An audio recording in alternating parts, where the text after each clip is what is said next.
ne. Wakiliyarmu Jamila Ado Mai Wuka ta samu zarafin tattaunawa da shi gwamna Bello Matawalle domin sanin wani irin dabaru ya bi ne wajen samun sassauci a wannan jiha dangane da kalubalen tsaron da jihar ke fuskanta. A duk shugaban da bai kawo tsaro ba na kariya ta dukiya da rayuka al'umma a jihar ta to ba shugaba ba ne. Shi yasa ne aje komi na fuskanci wannan matsala ta tsaro domin ganin cewa Allah ya ba mu nasara mu samu tsaro a cikin wannan jiha, kuma alhamdulillah Allah ya taimake mu.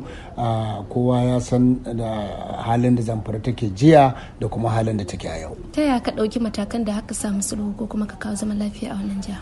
To abu na farko da shi ne tsayawa da gaskiya, kuma babu yaudara a ciki.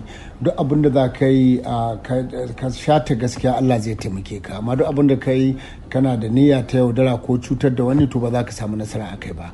Lokacin da na zama gwamna na biɗaye masu ruwa da tsaki na cikin wannan jiha, malamai da sarakuna da Fulani da kuma Hausawa da manoma duka, na nemi shawarwarinsu da kuma matsaloli ke kawo dai matsalar tukuna. Don ba za ka je kawai ka shiga gida ba a buɗa ma ɗaki ka shiga ka buɗe kowa ka shiga ka sa abin da a cikin ɗakin nan ba cikin duhu.